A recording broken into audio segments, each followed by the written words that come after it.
Hola,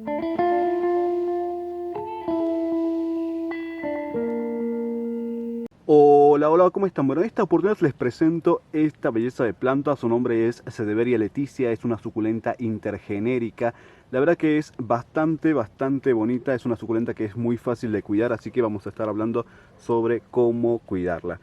Sin más preámbulos, empezamos. Respecto a su ubicación, bueno, es una planta que es para cultivar a sol directo, es una planta que le gusta mucho la exposición al sol.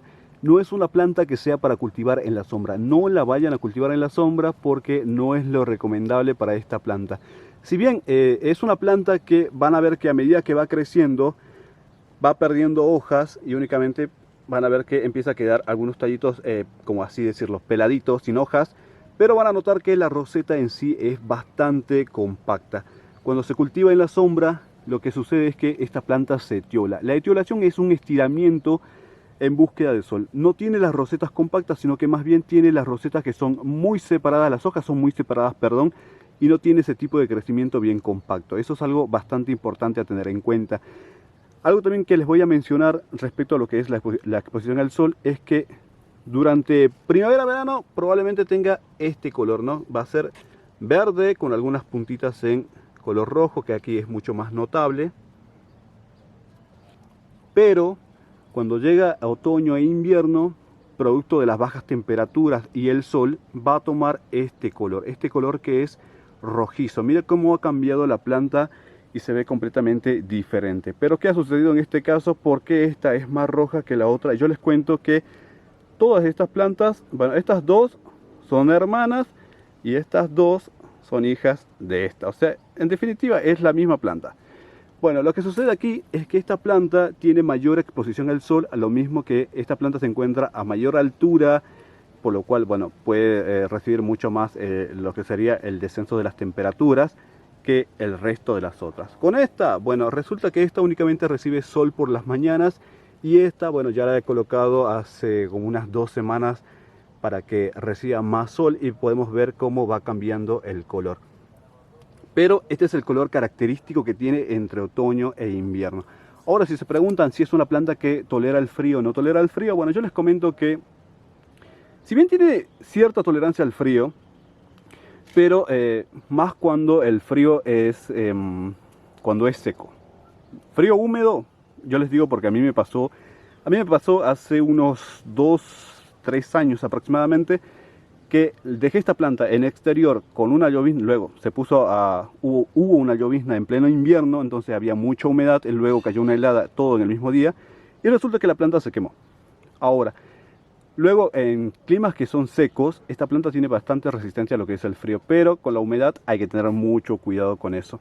Es una planta que se puede cultivar tanto en macetas, se puede cultivar también en el suelo. Bueno, en el caso del suelo, volvemos al mismo tema con la lluvia. Si es un sitio que llueve mucho donde ustedes viven, no se los recomiendo porque frío y humedad no es una muy buena combinación para lo que serían las suculentas y esta no es la excepción. Ahora, si ustedes viven en un sitio donde prácticamente, bueno, hay frío pero es seco, o sea, no llueve durante el periodo de otoño e invierno, claramente esta planta se puede tener, bueno, cultivada en el suelo. Lo mismo si viven en una zona donde es prácticamente árida, donde no hay tantos excesos de lluvia, porque lo que sucede con esta planta es que si hay un exceso de humedad en el suelo o hay un mal drenaje, se les puede llegar a podrir. Pero en suelos que son completamente secos no tienen ningún tipo de problema. Respecto al tipo de suelo, bueno, se puede cultivar en lo que serían sustratos para cactus y suculentas, o también se pueden cultivar únicamente en tierra, como es el caso de lo que yo utilizo. Bueno, en mi caso utilizo una tierra que es de origen vegetal, que se conoce como tierra de hojas, tierra mantillo o tierra vegetal, que es una hoja que se crea por descomposición de restos vegetales, generalmente hojas de plantas. Es un suelo que es bastante fértil, es un suelo que es bastante rico. Y bueno, cuando cultivamos estas plantas en lo que serían macetas, vamos a renovar el suelo o el sustrato cada 2 o 3 años por uno nuevo, dado que el suelo tiende a empobrecerse, ¿no? Como que las plantas empiezan a consumir los nutrientes del suelo, el suelo se empobrece. Entonces, para evitar las deficiencias nutricionales, siempre hay que estar renovando el suelo cada 2 o 3 años. Caso contrario, hay que fertilizar. Respecto al tipo de riego, bueno, durante primavera y verano es un riego que es moderado. Vamos a dejar secar el suelo por completo entre cada riego Y durante otoño e invierno, en la época en la que hace frío, bueno, el riego se vuelve mucho más espaciado. Como les estaba mencionando anteriormente, frío y humedad no es una muy buena combinación, entonces el riego se vuelve espaciado. O sea, vamos a regar una vez cada 15 días, una vez cada 20 días, una vez al mes. La verdad que no requiere tanto riego que cuando hace calor. Cuando hace calor, sí. Ahí, bueno, ahí sí no la vamos a dejar mucho tiempo sin riego. Si bien son plantas que suelen resistir la falta de agua, pero bueno, no es tan bueno dejarlas estresadas por muchísimo tiempo, ¿no? Entonces, eso es algo que hay que tener en cuenta. Cuando las cultivamos en macetas, siempre asegúrense que tenga varios orificios de drenaje para que el agua esté escurriendo muy fácilmente, ya que si se llegan a encharcar o tiene un mal drenaje o se empieza a acumular el agua, es probable que se le pueda llegar a podrir la planta. Lo mismo, hay que evitar los riegos excesivos. ¿Qué quiere decir con esto? Que si el suelo está húmedo, no vamos a seguir regando porque, como les mencionaba, probablemente se les pueda llegar a podrir la planta. Respecto a los abonados, bueno, se pueden fertilizar una vez por mes durante primavera y verano con fertilizantes o abonos para cactus y suculentas. Este tipo de fertilizantes ya vienen rotulados y los pueden conseguir o se pueden comprar en locales de jardinería o locales de agroinsumos. Si ustedes son de, bueno, renovar el sustrato cada 2 o 3 años, la verdad que estar fertilizando extra ya no es tan necesario. Pero si no son de cambiar el sustrato, realmente el abonado es una muy buena opción y es algo que se debe hacer, dado que el suelo en las macetas se suele empobrecer. Entonces siempre hay que estar aportando nutrientes para que la planta tenga de dónde alimentarse. Bueno, en mi caso, yo soy de los que, bueno, les renueva el sustrato, les renuevo el suelo. Entonces yo no utilizo fertilizantes en este caso. Pero como les mencionaba, si ustedes no cambian el sustrato, no lo renuevan, siempre hay que estar fertilizando. Respecto a las podas, bueno, realmente esta planta no se poda. Este es el tipo de crecimiento que tiene. Pueden ver que es una planta que suele ramificar bastante. Ramifica muchísimo y, como les mencionaba, a medida que va creciendo va perdiendo hojitas, pero las ramitas no quedan completamente desnudas porque a medida que va pasando el tiempo, luego empiezan a generar brotes nuevos y es así como sigue ramificando. En mi caso, este tipo de crecimiento al estilo colonia, la verdad que me parece bastante interesante, me parece bastante bonito y yo soy como fanático de este tipo de crecimiento y yo siempre dejo que las plantas empiezan a crecer de esta forma. Pero bueno, habrá quienes le guste estar separando, estar dividiendo las plantas y eso es completamente válido. Pero si se preguntaban si realmente es necesario podarla o no, bueno, yo les digo que, bueno, en mi caso, que me gusta tener este tipo de crecimiento y más en este bols, que es un bols número 20, la verdad que me gusta muchísimo verla así y yo no las podo. Respecto a los trasplantes, bueno, como les estaba mencionando anteriormente, se pueden trasplantar cada 2 o 3 años para renovar el sustrato, o caso contrario, se trasplanta cuando la maceta les ha quedado pequeña, ¿no? Cuando la planta es muy grande y la maceta es pequeña, entonces van a tener un desequilibrio probablemente. Y bueno, otro caso en el cual se trasplanta es cuando las raíces empiezan a asomar por el orificio de drenaje de las macetas. En este caso, miren, todavía está bastante bonita. Este es una maceta número 14 y todavía lleva tiempito aquí plantada. Si se preguntan si es una planta que crece rápido o no crece rápido, yo les digo que es una planta que crece más o menos. Es un poco rápido el crecimiento que tiene, ¿no? Pero como pueden observar, no son rosetas que sean grandes.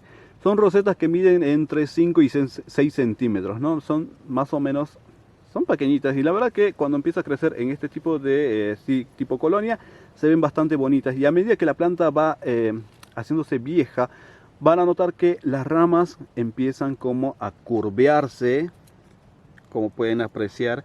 Por lo cual tenerla en una maceta colgante, la verdad que es algo alucinante. Muy, muy bonitas.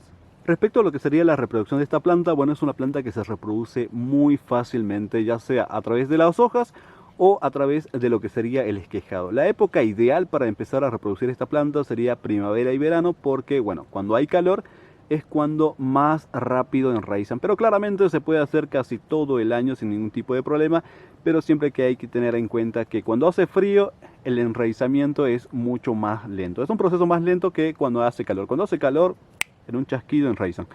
Bueno, en este caso, como les mencionaba, se puede hacer por hoja y se puede hacer por esquejes. ¿De cuál de esos dos métodos es mucho más como fácil?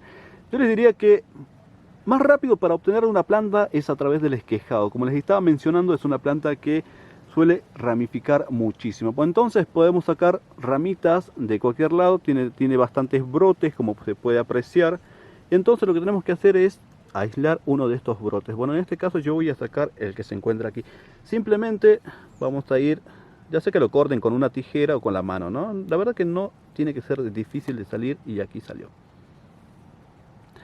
¿Sí? Aquí me recuerda mucho como a las echeverias agavoides, ¿no? La cosa es bastante sencilla, miren. En este caso ya tiene raícitas incluso, miren. Bueno, únicamente, bueno, como ya tiene raíz, yo únicamente voy a posarla, o sea, la vamos a plantar, miren. La puedo posar así y luego puedo regar.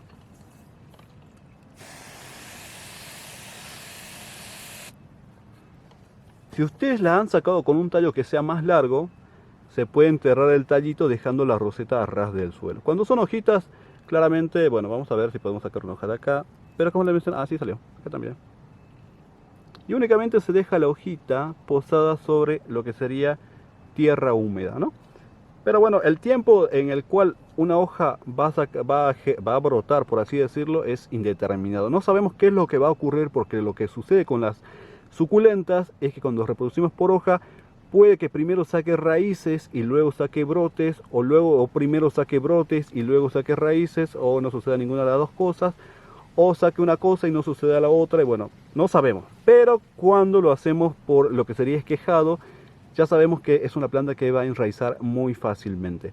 Si bien ustedes lo pueden cortar y pueden dejar que el corte cicatrice, o lo pueden hacer como lo acabo de hacer yo, que es cortar y plantar sin ningún tipo de problema, porque esto ya lo había hecho antes y la verdad que no presenta ningún tipo de problema. Respecto a las plagas y enfermedades, bueno, puede tener un par de problemas. Bueno, como es una planta que es bastante compacta, como pueden apreciar, puede sufrir el ataque de cochinilla algodonosa.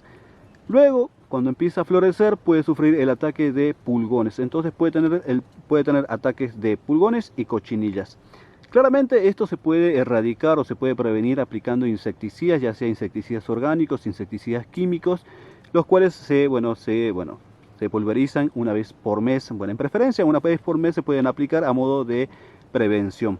Si no le aplicamos nada, seguramente alguna plaga se va a agarrar y bueno, nunca es bueno dejar que haya un problema de cochinillas ni de pulgones, porque lo que sucede con estas dos plagas es que tanto los pulgones y las cochinillas segregan melaza. La melaza es un líquido que es pegajoso, es como meloso, y van a ver que con el tiempo en lo que sería este líquido empieza a formarse un hollín negro, ¿no? Como un polvillo negro que empieza a recubrir las rosetas. Este hollín negro se llama fumagina. La fumagina es un poco difícil de erradicar, pero no imposible. La pueden erradicar en el caso de que tengan este problema con fumagina. Se puede erradicar con fungicidas a base de cobre, o lo pueden hacer con jabón potásico, que la verdad en estos dos casos funciona bastante bien para erradicar la fumagina. Fuera de eso, es una planta que es bastante saludable, bastante noble, es una planta que es bastante bonita y no presenta muchas mayores complicaciones. Luego, como les estaba mencionando, si tiene mal drenaje o tiene un riego excesivo, es una planta que se les puede llegar a podrir por exceso de humedad. Luego, como datos extras, les puedo comentar que esta planta es un híbrido intergenérico. ¿Qué quiere decir con híbrido intergenérico? Quiere decir que esta planta surge de la hibridación de dos géneros diferentes, o sea, de la cruza de dos géneros diferentes, y en este caso sería una echeveria y un sedum. Por eso cruzamos una echeveria con un sedum, nos da como resultado una sedeveria, que bueno, en este caso por eso es que la planta se llama Sedeveria leticia, porque es un híbrido de la cruza de estos dos géneros. Y resulta que esta planta surge de la polinización manual entre una echeveria setosa variedad ciliata y un sedum cuspidatum. Esta hibridación la realiza un coleccionista británico llamado Fred Wass, que vivía en Reino Unido. Según lo que estuve leyendo, esta planta se empezaba a comercializar hace muchísimo tiempo, pero sin un nombre. O sea, esta planta la hibridaron, pero nunca le otorgaron un nombre, sino que más bien se empezó a comercializar con los nombres de los parentales, que sería la Echeveria setosa variedad ciliata por Sedum cuspidatum. Y únicamente es así como se podía encontrar en los viveros. Bueno, resulta que una persona que compró esta planta luego empieza a iniciar un trabajo de investigación sobre el origen de la planta, ¿no? Y fue así como empieza, llega hasta el vivero donde, había comprado primeramente esta planta, y la persona que era, trabajaba en el vivero o era el dueño del vivero, le dice que él recibió esquejes de esta suculenta de Fred Wass. Entonces es que empiezan a rastrear a Fred Wass. Fred Wass resulta que era un minero, aparte de ser coleccionista de suculentas y cactus, que luego lo estuvieron buscando. Bueno, resulta que esta planta no tenía nombre hasta que, bueno, en el año 2006 aparece publicado en el Sedum Society bajo el nombre de Leticia. Y ustedes se preguntarán por qué Leticia. Bueno, resulta que quien le otorga el nombre es un francés llamado Jean-Michel Moulet, quien tiene un jardín botánico llamado Jardin Exotique, que bueno, posee una gran colección de cactus y suculentas en Roscoff, en la región de Bretaña, en Francia, ¿no? Entonces esta persona fue quien hace todo el trabajo de investigación y también le otorga el nombre de Leticia. ¿Y por qué se llama Leticia? Bueno, dice, en dicha publicación que es en el Sedum Society, se menciona que se bautiza Leticia, esta planta, en honor a la italiana Letizia Leruzzo, que es amiga de Jean-Michel Moulet. Que Letizia Leruzzo resulta que es una gran coleccionista de cactus y de suculentas, mejor dicho, ¿no? No se especifica, dice crasuláceas, así que imagino que dice cactus y suculentas también, ¿no? La verdad que esa es la historia de esta planta. Así que ya saben, ¿por qué se debería Leticia? ¿Por qué Leticia? Porque es el nombre en honor a Letizia Leruzzo. Bueno, si se preguntan si esta planta florece o no florece, la respuesta es sí. Florece de unas flores que son de un color blanco con algunos tintes rosados. La verdad que las flores no me parecen muy llamativas, le voy a estar dejando alguna imagen por ahí. Lo más atractivo de la planta es la planta en sí. Me parece una planta que es bastante bonita, una planta muy atractiva. Y bueno, espero que les haya gustado, espero que lo hayan disfrutado tanto como yo. Recuerden que tenemos un grupo de Facebook que se llama Locos y Amantes por las Plantas / El Rincón de Toshio. También tenemos una página en la misma red social que se llama El Rincón de Toshio. Si te gustó, dale like, compártelo, puedes suscribirte y nos vemos en un próximo video. Chau, chau.